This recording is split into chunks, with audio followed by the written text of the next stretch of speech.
رب اشرح لی صدری ویسر لی امری واحلل عقدۃ من لسانی یفقہوا قولی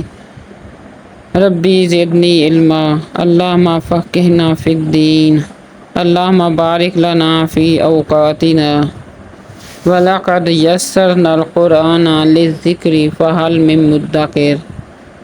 بے شک ہم نے اس قرآن کو آسان کر دیا نصیحت والوں کے لیے، پس ہے کوئی نصیحت پکڑنے والا؟ اعوذ باللہ من الشیطان الرجیم، بسم اللہ الرحمن الرحیم۔ شروع کرتی ہوں اللہ تعالیٰ کے بابرکت نام سے جو بڑا مہربان ہے، رحم کرنے والا ہے۔ فَإِن پس اگر آمنو اگر وہ سب ایمان لائیں، بے مثلی اس کی مثل، ما جو آمنتم تم ایمان لائے ہو، بہی اس پر، فقد تو یقیناً، اہتدوا وہ سب ہدایت پا گئے، وَإِن اور اگر تولوا اور وہ منہ پھیر لیں، فَإِنَّمَا تو بے شک ہم وہ سب فی شقاق ضد میں ہیں، فَسَيَکْفِیکَہُمُ اللَّہُ پس ان قریب کافی ہوگا تجھے ان سے اللہ، اور وَهُوَ السَّمِیعُ العلیم اور وہی سننے والا اور جاننے والا ہے۔ صبغۃ اللہ اللہ کا رنگ اپناؤ، وَمَنْ أَحْسَنُ اور کون زیادہ اچھا ہو سکتا ہے، من اللہ اللہ سے، صبغۃً رنگ میں، وَنَحْنُ اور ہم، لہ اس کے لیے، عابدون عبادت کرنے والے ہیں۔ قل آپ کہہ دیجئے، اتخاذوننا کیا تم سب جھگڑتے ہو ہم سے، فی اللہ اللہ کے بارے میں، وہو حالانکہ وہ، ربنا ہمارا رب ہے، وربکم اور تمہارا بھی رب ہے، اور لنا ہمارے لیے، اعمالنا ہمارے اعمال ہیں، اور لکم واسطے تمہارے، اعمالکم تمہارے اعمال ہیں، اور نحن اور ہم، لہ اس کے لیے، مخلصون سب خالص عبادت کرنے والے ہیں۔ ام کیا، تقولون تم سب کہتے ہو، انا بے شک، ابراہیم ابراہیم علیہ السلام، اور اسماعیل اور اسماعیل علیہ السلام، اسحاق اور اسحاق علیہ السلام، اور یعقوب اور یعقوب علیہ السلام، اور الاسباط اور ان کی اولاد، کانوا سب تھے، ہودن یہودی، او یا نصارا یا عیسائی یا نصرانی، قل آپ کہہ دیجئے، اانتم کیا تم، اعلم زیادہ جانتے ہو، ام اللہ یا اللہ تعالیٰ،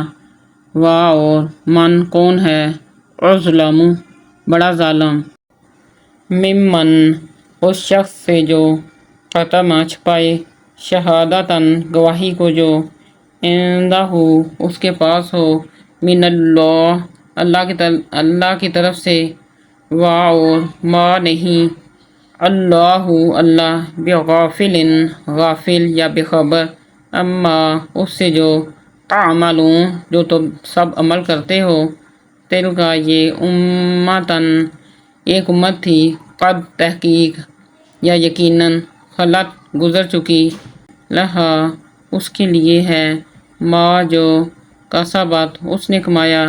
اور لکم تمہارے لیے ہے، ما جو کسبتم جو تم سب نے کمایا، ولا اور نہیں، تسألون تم سب پوچھے جاؤ گے، اما اس کے بارے میں جو، کانوا تھے وہ، یعملون وہ سب کرتے عمل کرتے۔ ابھی جو ہم نے آیات کا لفظی ترجمہ پڑھا ہے اس کی تفسیر کو یوں ہے، صحابہ اکرام بھی اسی مذکورہ طریقے پر ایمان لائے تھے، اس لیے صحابہ اکرام کی مثال دیتے ہوئے کہا جا رہا ہے کہ اگر وہ اسی طرح ایمان لائیں جس طرح صحابہ اکرام تم ایمان لائے ہو تو پھر یقیناً وہ ہدایت یافتہ ہو جائیں گے۔ اگر وہ ضد اور اختلاف میں منہ موڑیں گے تو گھبرانے کی ضرورت نہیں ہے، ان کی سازشیں آپ کا کچھ نہیں بگاڑ سکیں گی کیونکہ اللہ تعالیٰ آپ کی کفایت کرنے والا ہے۔ چنانچہ چند سالوں میں ہی یہ وعدہ پورا ہوا اور بنو قینقاع اور بنو نذیر کو جلا وطن کر دیا گیا اور بنو قریظہ قتل کیے گئے۔ عیسائیوں نے ایک ذرہ رنگ کا پانی مقرر کر رکھا ہے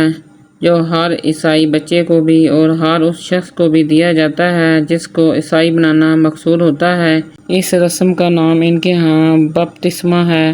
یہ ان کے نزدیک بہت ضروری ہے، اس کے بغیر وہ کسی کو پاک تصور نہیں کرتے۔ اللہ تعالیٰ نے ان کی تردید فرمائی اور کہا کہ اصل رنگ تو اللہ کا رنگ ہے، اسے بہتر کوئی رنگ نہیں، اور اللہ کے رنگ سے مراد وہ دین فطرت یعنی دین اسلام ہے جس کی طرف ہر نبی نے اپنے اپنے دور میں اپنی اپنی امتوں کو دعوت دی، یعنی دعوت توحید۔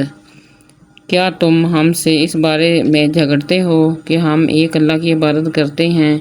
اسی کے لیے اخلاص نیاز مندی کے جذبات رکھتے ہیں اور اس کے اوامر کا اتباع اور زواجر سے اجتناب کرتے ہیں، حالانکہ وہ ہمارا رب ہی نہیں تمہارا بھی ہے اور تمہیں بھی اس کے ساتھ یہی معاملہ کرنا چاہیے جو ہم کرتے ہیں، اور اگر تم ایسا نہیں کرتے تو تمہارا عمل تمہارے ساتھ، ہمارا عمل ہمارے ساتھ، ہم تو اسی کے لیے اخلاص سے عمل کا اہتمام کرنے والے ہیں۔ تم کہتے ہو کہ یہ انبیاء اور ان کی اولاد یہودی یا عیسائی تھے، جبکہ اللہ تعالیٰ اس کی نفی فرماتا ہے۔ اب تم ہی بتلاؤ کہ زیادہ علم اللہ کو ہے یا تمہیں؟ تمہیں معلوم ہے کہ یہ انبیاء یہودی یا عیسائی نہیں تھے، اسی طرح تمہاری کتابوں میں حضرت محمد صلی اللہ علیہ وآلہ وسلم کی نشانیاں بھی موجود ہیں، لیکن تم ان شہادتوں کو لوگوں سے چھپا کر ایک بڑے ظلم کا ارتکاب کر رہے ہو جو اللہ تعالیٰ سے چھپا ہوا نہیں۔ اس آیت میں پھر کسب و عمل کی اہمیت بیان فرما کر بزرگوں کی طرف انتساب یا ان پر اعتماد کو بے فائدہ قرار دیا گیا ہے، کیونکہ صحیح مسلم میں ہے، جس کو اس کا عمل پیچھے چھوڑ گیا اس کا نسب اسے آگے نہیں بڑھائے گا۔ مطلب ہے کہ اسلاف کی نیکیوں سے تمہیں کوئی فائدہ اور ان کے گناہوں پر تم سے مواخذہ نہیں ہوگا، بلکہ ان کے عملوں کے بارے میں تم سے یا تمہارے عملوں کے بارے ان سے نہیں پوچھا جائے گا، جیسا کہ سورۃ نجم میں ہے۔ کوئی کسی کا بوجھ نہیں اٹھائے گا، انسان کے لیے وہی کچھ ہے جس کی اس نے کوشش کی۔ سبحانک اللہم و بحمدک واشہد ان لا الہ